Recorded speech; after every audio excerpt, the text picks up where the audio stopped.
All right, Adam, last one, and we really mean it this time. By the way, like I can talk guys all day long, all day long. All right, well, I mean, we can keep going. You got to go? You want to keep going? Well, I got to get on with my son. I got to get on with my life. I can't. Yeah, exactly. So we'll let you go after this. And this one, I don't think my wife would appreciate it, John. What's that? I don't think my wife would appreciate me doing this. We're waiting to have brunch on one of my rare free Sundays during the year, right? Adam, I literally... Honey, wait, hold on. Honey, I know we want to go today. I got to talk more ADPs here. Hold on. What? Why are you shaking your head? You're welcome.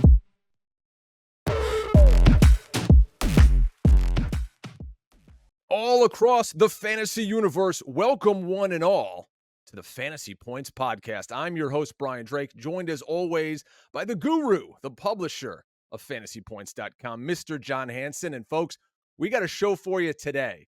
So sit back, relax, and enjoy senior NFL insider, host of the Adam Schefter podcast, that may give it away, the only man I have notifications set for on X, and the soon-to-be champion of the 16-team ESPN War Room League, Mr. Adam Schefter. He's going to join us on the show today. John, what's going on? You ready to chop it up with your old pal Schefty? Oh, I am. Absolutely ready, and let's bring him on now. What's up, Adam? How are you? Great to see you. It's time to talk football again. Well, we talk it 12 months a year, but how are you? How are you guys doing? Thank you for having me. Thank you for the kind words, and I would love to see that championship happen in the War Room. Came very close last year. I got failed by the Denver Broncos wide receivers. I picked the wrong wide receiver. I went with Brandon Johnson, and it was that day that I think little Jordan Humphrey scored a touchdown. Brandon Johnson got down to the 1 yard line. If Brandon Johnson got in, I win. If I didn't make the dumb decision based off my conversations with the Seahawks to bench Kenneth Walker in place of Tajay Spears, I win. But I outthought it. I tensed up in a championship spot, and I regret it, and we'll be better for it if we can find a way to get back to that game. Well, let's go right there, Brian and Adam.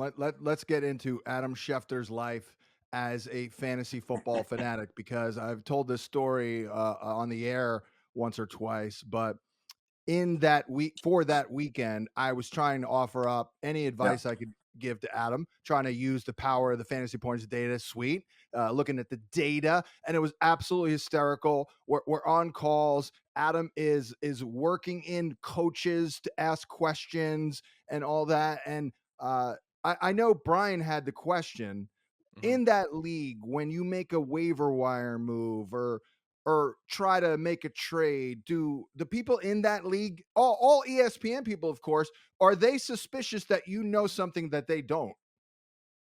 Not really. Really? Listen, I think there's so much knowledge right now amongst everybody. Like, I listen to your show, John, and I'm learning about rookies, and, we see an injury on a Sunday and everybody knows, okay, well, who the number 2 running back is. Now, sometimes there are certain guys that you are on and invested in emotionally and try to get in your drafts. And I remember going into, I don't know what year it would have been. It would have been, I'm going to guess 7-8 years ago. But I told everybody that I knew, draft Alvin Kamara. Just draft him. Just get him. Like, I have people who come up to me to this day and say, I took Alvin Kamara in the last round, and thank you very much. I endorsed the last 2 years. I was a year early, but I stayed with him last year, Kyren Williams. Like, wow. There wasn't a bigger Kyren Williams champion than me. There wasn't anybody that was more invested in that guy than me. And in fact, I had somebody came up to me just a couple of weeks ago, and they're like, "Oh, I remember seeing you the day the season opened 2 years ago, and you told me pick up Kyren Williams." And Kyren Williams, that night, the Rams were opening up at home Thursday night, defending Super Bowl champs, and he broke his foot on the opening kick, missed 6 weeks, and really never became a factor. But last year, we saw what he was, and he was on my teams, and I took him in the last round of my drafts last year. So I think every year there's a guy or two. Last year, my last round pick, last pick in the War Room, the 16-team league draft. So it goes however many rounds that is. So we're talking about the 235th selection or so. Yeah. Jake Ferguson. That worked out okay. Ooh. That's our guy. Yeah, we absolutely love him. Yeah. Well, Adam, let's just get into it. I Yeah. know you love talking ball. You love talking Yep. fantasy. You Yep. mentioned Kyra Williams. What did you think of the Blake Corum edition here, and how do you think they'll handle it? My opinion would be that probably still Kyra Williams' job, but I Yeah. could see Blake Corum getting a couple of series here and there to spell Williams. And Absolutely. if Williams goes down, Corum's a league winner, I think. Agree on all that. I mean, here's the thing. I don't know that Kyron Williams is built to have the type of workload that he had last year.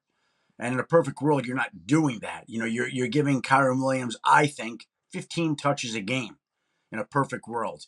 And so I think Blake Corum allows him to do that. And so could I see if it works out the way that the Rams want, I could see Kyron getting 15 touches. I could see Corum getting 6 to 8 touches. And that would be the way that I would see it, barring an injury one way or another. They have to spread it around. They have to try to preserve Kyron Williams. I think he's great. Love Kyron Williams. Still love Kyron Williams.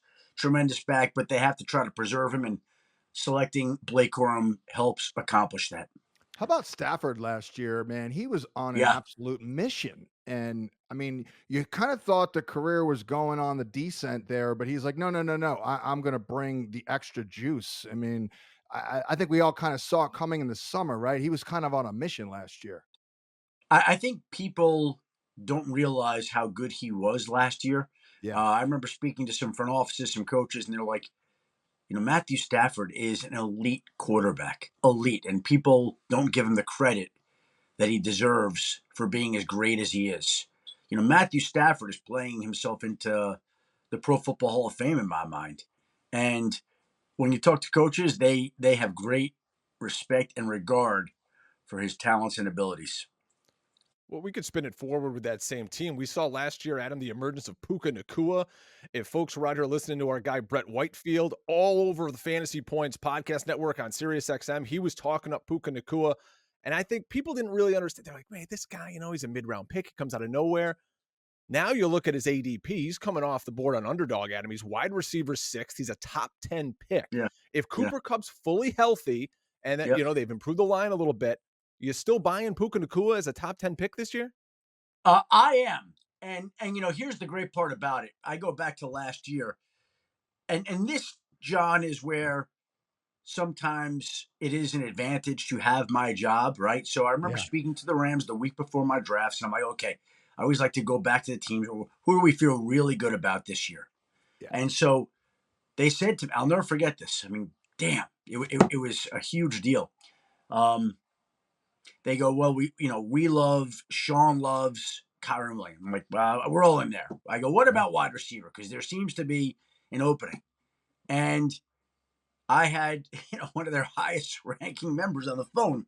And he goes, well, we really like Puka, but we love Tutu Atwell. We love Tutu Atwell. Sean's going to get him the ball regularly, and Tutu's going to be awesome. And I'm like, you got it. So last year, my last 2 picks, my last 3 picks in the war room were Kyron Williams, Tutu Atwell, and Jake Ferguson. Now, can you imagine? Not bad. If they were Kyron Williams, Puka Nacua, and Jake Ferguson. Like, it's over. They kick you out of the league. They kick you out of the league. It's over. So it's over. The point of that story is, I always say, sometimes the more you know, the less you know. As we know personally from the Kenneth Walker experience, where I had the coaches and the front office on the phone in the last week, and they didn't feel good about Kenneth Walker staying on the field, and I took him out of my lineup, and he scored 2 touchdowns, right? So he surprised even his own organization that day. But I had my Rams guy on the phone, and he endorsed Tutu over, and I reminded him a couple of times. I'm like, wow, Tutu over Puka, really? Like, and Tutu was good early. Yeah. He was good the first half of the year. He wasn't Puka, but he was good. Right. He was a little role player, smaller guy. I mean, most of these smaller receivers, they can't really handle all that much. Adam, by the way, while we're still talking about that war room thing, I did want to mention one little thing. I was trying to get you to start and pick up and start Greg Dortch, and I believe you would have won, but someone picked him up in the consolation bracket, which is the Oh. absolute worst. Yeah, that is I'm not going to name any names, but there are certain people that do that, and that really pisses me off. Like, if you lose, stay out, man. You're done. Yeah. Let the people who are trying to win. Like that's a pet peeve of mine. Consolation BS. Give me a break. Yeah. I'll name names. Someone who does that in our ACI league, Adam Kaplan, does that until we changed the settings, so we had to block it. So Good for there's you. that. That should be a rule that is enacted in fantasy. Like, you lose, I can't stand that. Oh my God. It's the worst. It's the worst. Greg Dortch against your Philly Eagles, Brian. I think he got like 16 points. But let's move on here. I'm going off the ADP board here in terms of the interesting players to talk about. And the first rookie is, in fact, of course, Marvin Harrison. Of course, you and I, Adam, are old enough. We covered his dad, the entirety of his dad's career. I loved him, by the way. I was anti Keyshawn Johnson that year because I am a separatist. But I love the Harrison pick. I'm in even at this ridiculous ADP of like 14 overall. I call it, we have 14 is what he's going. 14. Wow. Yeah, I know. But we have what I call the fantasy DNA sample. We already know he's going to be good because we have seen the DNA. Here's the issue with that. And it very well may turn out to be a good selection. I'm not arguing with any of that. But when you're using the 14th pick, to me, you have to go known quantity. Like last year, we have a very similar situation with Bijan Robinson. That was about his ADP last year, if I'm not mistaken. Very true. And people are like, I'm taking B. And I last year didn't touch Bijan anywhere. First and foremost, I remember speaking to someone in the Falcons. They're like, we spread the ball around. Like, that's not what I want to hear for the 14th pick or wherever I'm going to be taking Bijan. But I'm a little apprehensive. I think I've learned my lesson. Now, sometimes you're going to get burnt. Like, if you took Jahmyr Gibbs at 14 last year, you win. Right? But it's hard to go 14 on a guy who hasn't played an NFL game. He might be Randy Moss, or he might be something way less than that. We don't know. Yeah. So I think, to me, John, high picks are known quantities. Okay. And I guess Marvin Harrison Jr. is something of a known, but he's not a known quantity at the NFL level yet. I'm sorry. He's just not. That's true. I think it's a function of the talent drop off there at wide receiver. It does fall off a little bit once you get past Lamb, Hill, Chase, Jefferson, Brown, Wilson, Brown, AJ Brown, Puka, maybe Drake London, Davonte Adams. And, I love Ayuk, but I mean, who's going to get more targets, Ayuk or Marvin Harrison Jr.? I almost think Marvin Harrison by the Jr. way, how many receivers did you just name there for me? So what if it goes that way, Marvin Harrison Jr. is wide receiver, what, 10? 11, 12. Yeah, he is wide receiver 9. That's a little aggressive, but I probably would still use a second round pick on Harrison. And by the way, you mentioned Gibbs too. In retrospect, if you drafted Gibbs last year through I think 6 weeks, he was like RB 38. You were hating it. Correct. So that was a great player to trade for. Correct. In one league, I have a guy that always takes the rookies, and I knew that he would take Jahmyr Gibbs, and he did. And I remember him texting me about that point in the season, 4 or 5. And he's like, "What did I do? What did I do?" And I'm like, "That's why I don't take rookies with pick 12, 13. I just don't. I don't believe in it." Now, again, he justified it in the end, but it took a long time. Now, I bring up my Alvin Kamara example. It was last round. You're not talking about anything. It's 14th round pick.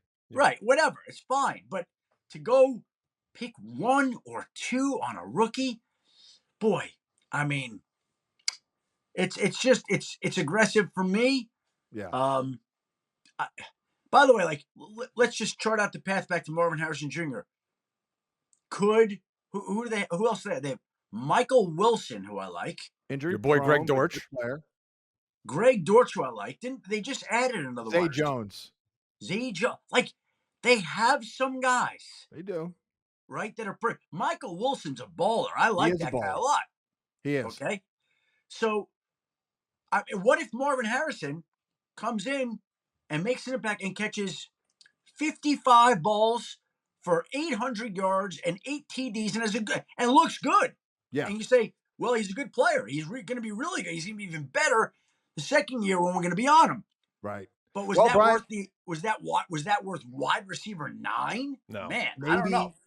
Yeah. Look, based on what you're saying and based on a lot of instances like Jahmyr Gibbs, the play is fade these dudes and then knock on the person's door who has them rostered and buy them on the cheap after like week 5 for the stretch run. Maybe they start hitting Yeah, late if in you the can year. do that, but the person in all probability is going to have invested a high pick. They're going to be pissed off. They're going to Yeah. want to Yeah. hold on to him. Like that, my friend last year, I probably could have traded for Jahmyr Gibbs, but I was turned off, and I don't want.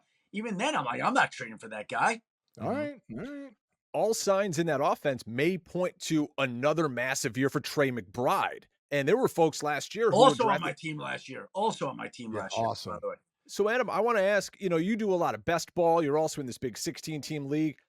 Where do you stand on drafting a tight end? There's some folks that'll say, I'll never draft a tight end early. I know last year we brought it up on our last podcast, John. I believe there were 11 tight ends in PPR that averaged double digits last season.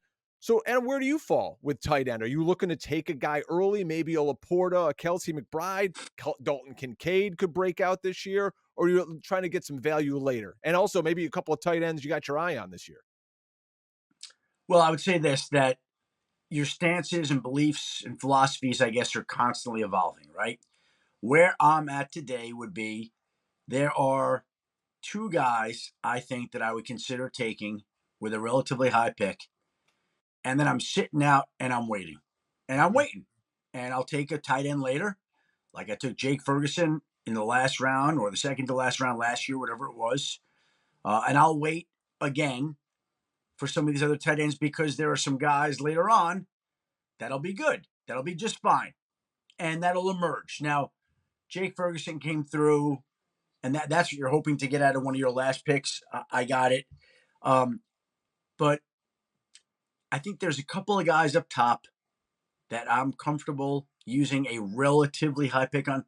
But what I've learned more often than not, I know Kelce has been a league winner in the past, so that has worked. That has worked. But I think generally speaking, tight end high usually does not work. Adam, I've got the tight end for you this year in your War Room League. I want to mark the tape. We're recording this in May. We're gonna go back to this video after the season. I'm gonna pat my back. You ready? You ready? Tyler Conklin for your New York Jets. I think he could be Aaron Rodgers' second, number receiver 2B.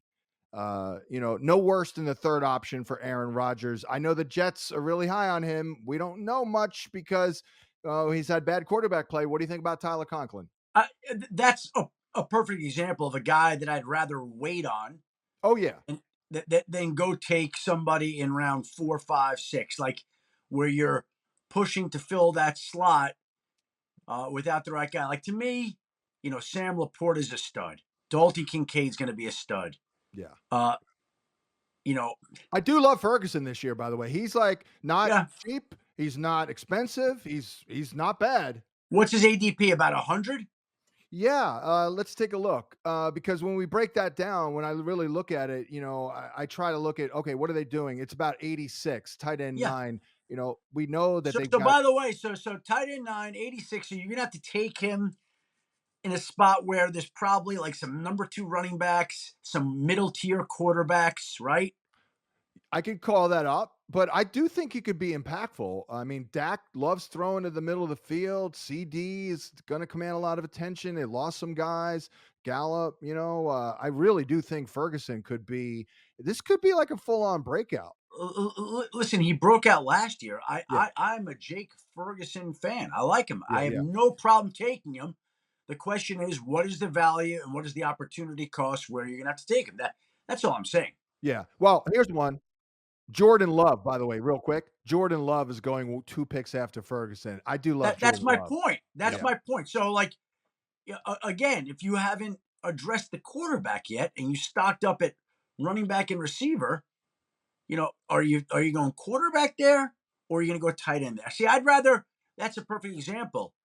I'd rather wait on the tight end and just take I'd rather just wait and take the tight end later. Gotcha.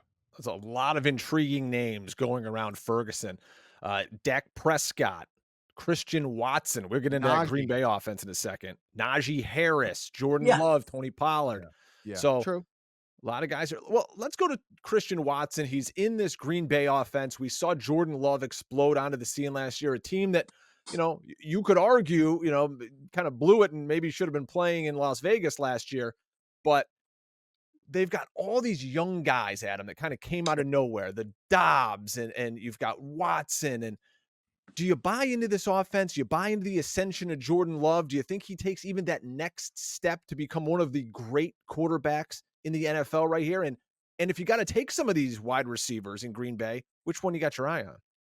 There are guys that make plays and guys who don't. Jaden Reed makes plays. He just makes plays. Now, Christian Watson makes plays, but he also battles a lot of injuries. And there are guys that are healthy and guys who aren't. And Christian Watson hasn't been. Now, I'd love to see him stay healthy. It would be great to see the numbers he could put up because he's outstanding and he's immensely gifted. But Jaden Reed, baller. Well, Christian Watson, we're going to do this at the end, rapid fire fashion. ADP 86, wide receiver 47, in or out?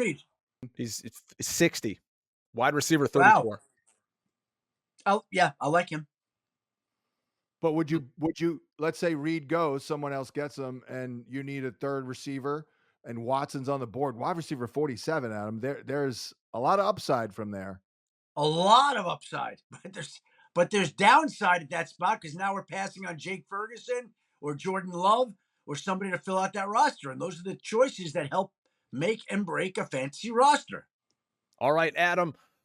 Going through our kind of summer, it's the dead period now. There's not a lot of news, quote unquote, breaking, but there was a ton early in the offseason. One of the biggest stories was Russell Wilson. All the dead cap money that the Broncos took on. Nobody knows that team better than you, as you worked closely with the Broncos for years. Now he's in Pittsburgh. John's got a guy who he loves more than consensus, and it's George Pickens. So I want to get your thoughts on Russ going to Pittsburgh. Now we got Artie Smith running the offense. Pickens maybe elevating and becoming a force. What are your thoughts on the silver or the black and gold this year in Pittsburgh? Let me start by saying that there are not many receivers that are any more talented than George Pickens. The guy is a total freak. Yes. I remember somebody telling me at one point, he's as good a receiver there is in the league if you could just get him to the stadium on time. And that's George Pickens. So that kind of guy always makes me a little queasy. Gotcha. Number one. True. Okay. Number two, Arthur Smith. I go back to calling around to Atlanta last year. Hey, I'm thinking about taking Bijan. I'm thinking about taking Drake London. I'm thinking about this. I'm thinking about that. And one of the guys there sent me back the numbers of like touches in the offense and touchdowns in the offense and number of players who touch the ball in the offense.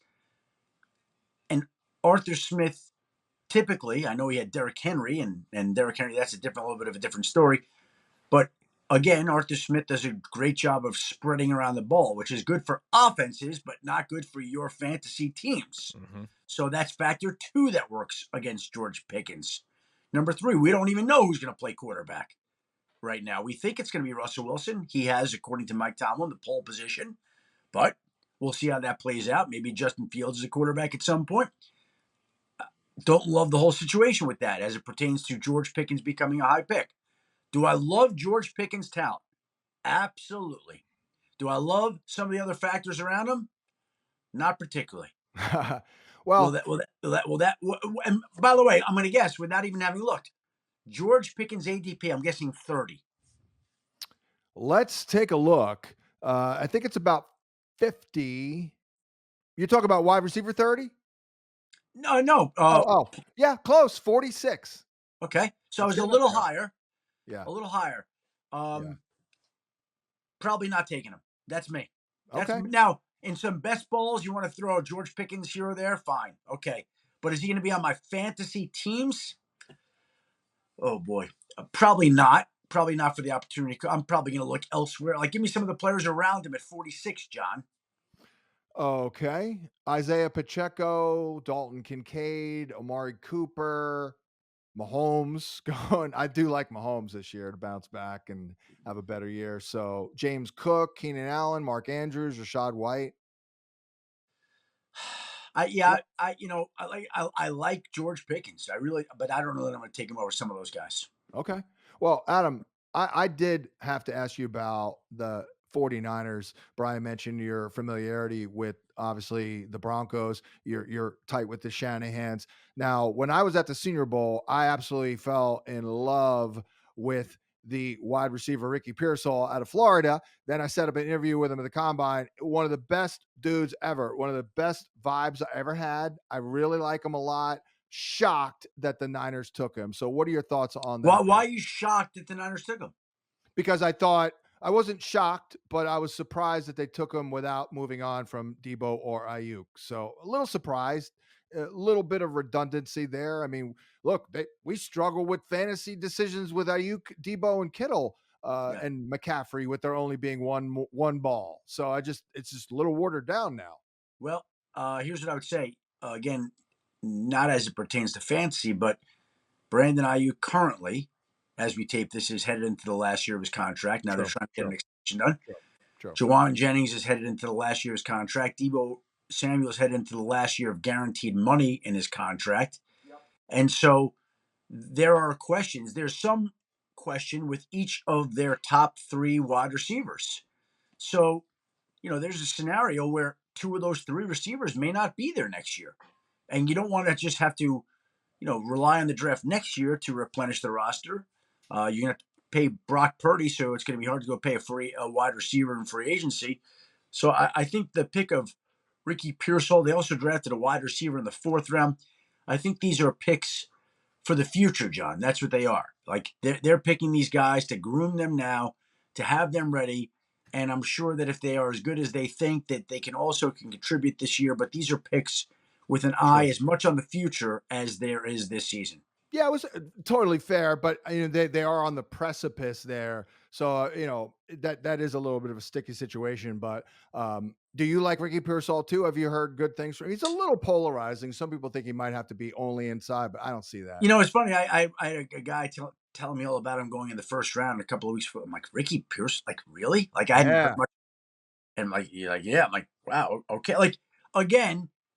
I'm not living in that universe studying these guys until after free agency. So there would have been a chance I would not have known as much about Ricky Pearsall as other people who live in this draft world all the time. But this guy was like, yeah, he could be one. I'm like, wow, that's the first time I've heard that. And then sure enough, he was. So we'll see. Was I surprised? Well, I know they were looking at wide receivers. Didn't know which guy they would come around on, but that was obviously the guy that they felt very strongly about.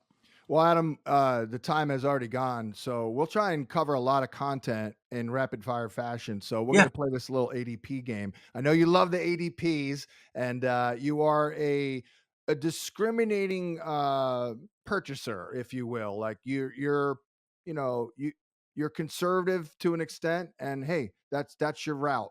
Well, I'll start right at the top. Christian McCaffrey, 28 years old, pretty big workload.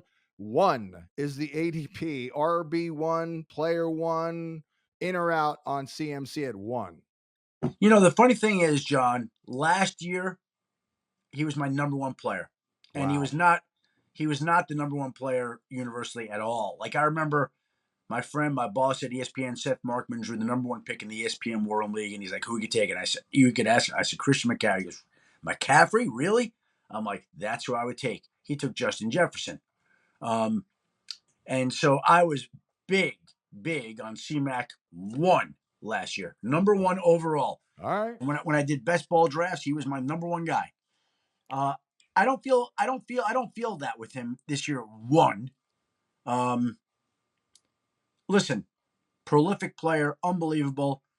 It's funny. I said to myself, who would I take if I had the number 1 pick right now in fantasy? Yeah. I think if I had the number 1 pick, I might take Jamar Chase. Okay. That's where I was last year. Okay. You're just kind of waiting for that big breakout. Yeah. Oh, yeah. Right? Totally. And you know how I feel about T. Higgins. I'm a little nervous there, fantasy-wise, right? You know I'm a little nervous there. Yeah. Yeah. And so with that in mind, like, Jamar Chase becomes even more attractive. But listen, C-Mac to me, should be money in the bank. So I don't have a problem with him. Last year I felt like one, and resounding, unequivocal. And I don't know that I would just say that this year. The player at number 2 in ADP is CeeDee Lamb. And we've heard all offseason how all in, quote unquote, the Cowboys are. And yet they've done nothing. They haven't even extended some of their players. So if you've got CeeDee Lamb, we saw the astronomical numbers he put up. There's almost no competition for touches with anyone else on this team, save for our guy Ferguson at tight end.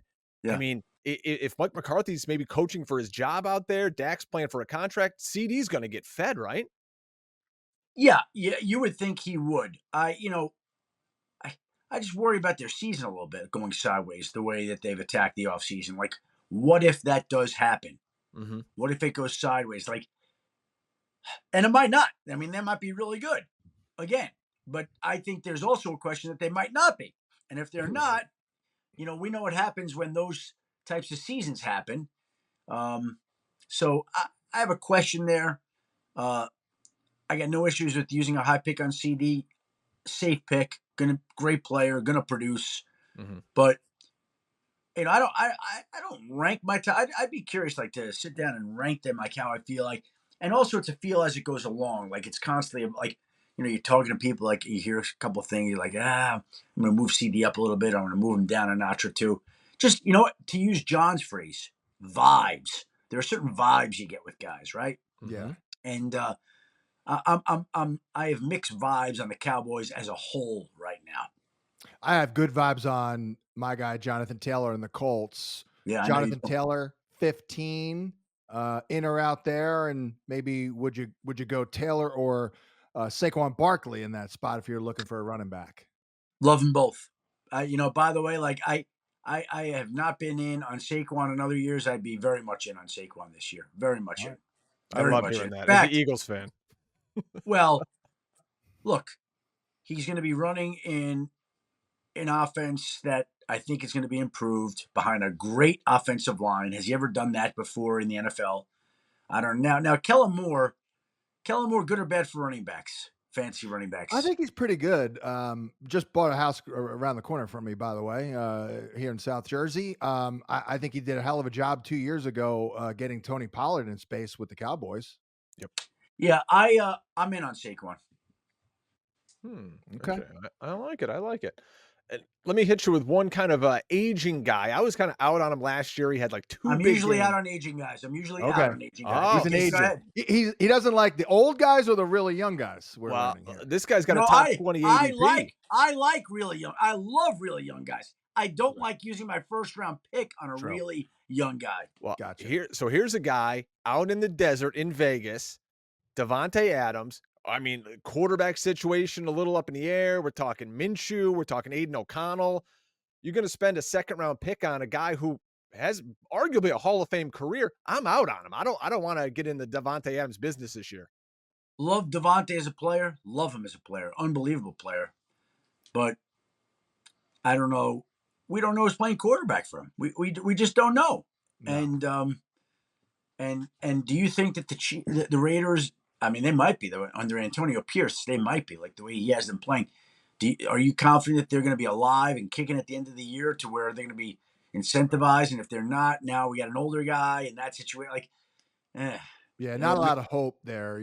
Like, oh, we can turn to Aiden O'Connell for the future. Like, how about Cooper Kupp, Adam? 35. I was out last year. As soon as I saw any physical issue, I was like, no, that's it. Cooper Kupp at 35, in or out. Love Cooper Kupp as a player.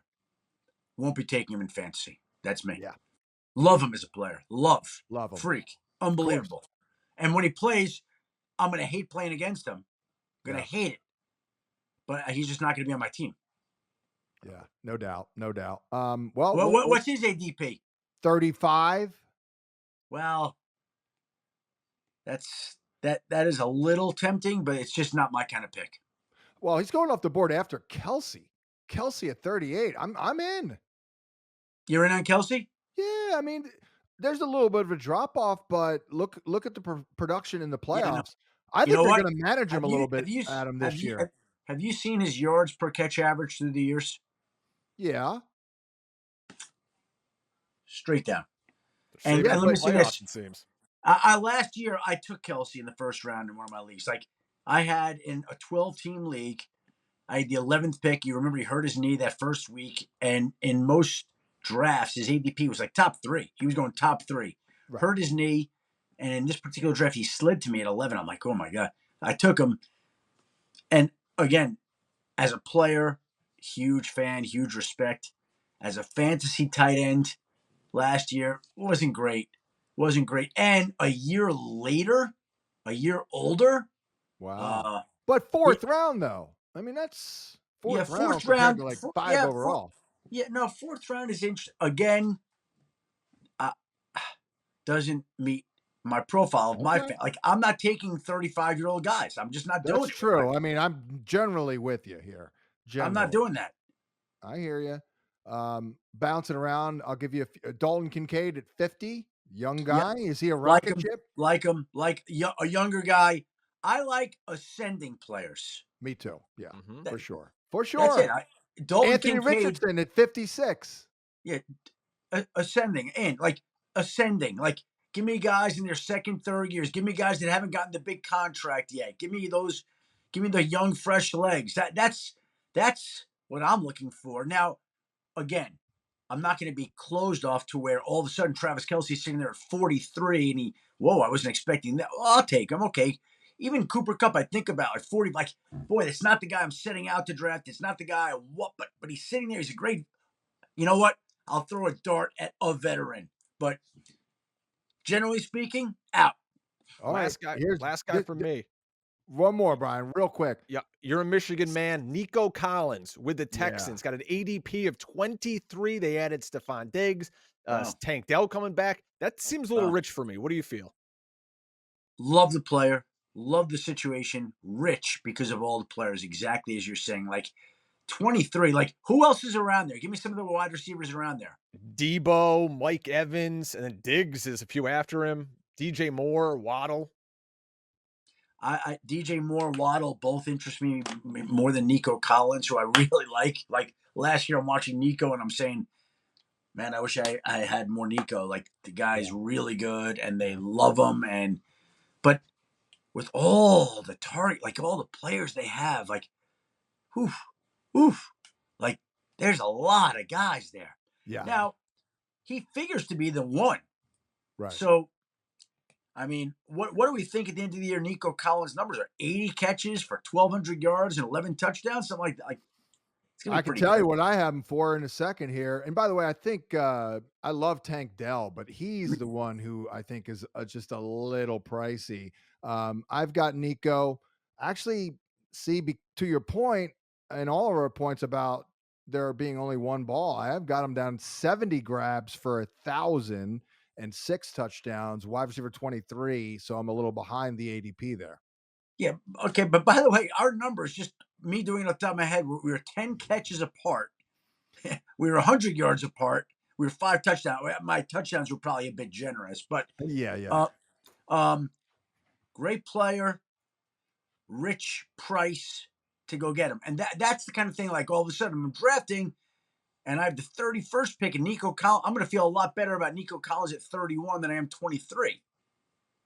Yeah. All right, Adam, last one. And we really mean it this time. By the way, like I could talk guys all day long. Like all day long. All right. Well, I mean, we can keep going. You got to go? You want to keep going? Well, I got to get on with my son. I got to get on with my life. I can't. Yeah, exactly. So we'll let you go after this. And this one may be the most important. I don't think my wife would appreciate it, John. What's that? I don't think my wife would appreciate me doing this. We're waiting to have brunch on one of my rare free Sundays during the year, right? Adam, I literally. Honey, wait, hold on, honey. I know we want to go today. I got to talk more ADPs here. Hold on.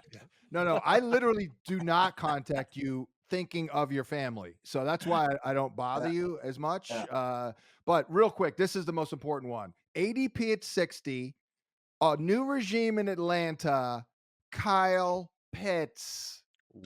In or out? Ugh. Ugh. Turkey baby. By the way, I do like Bijan this year. I do too. like Bijan this year.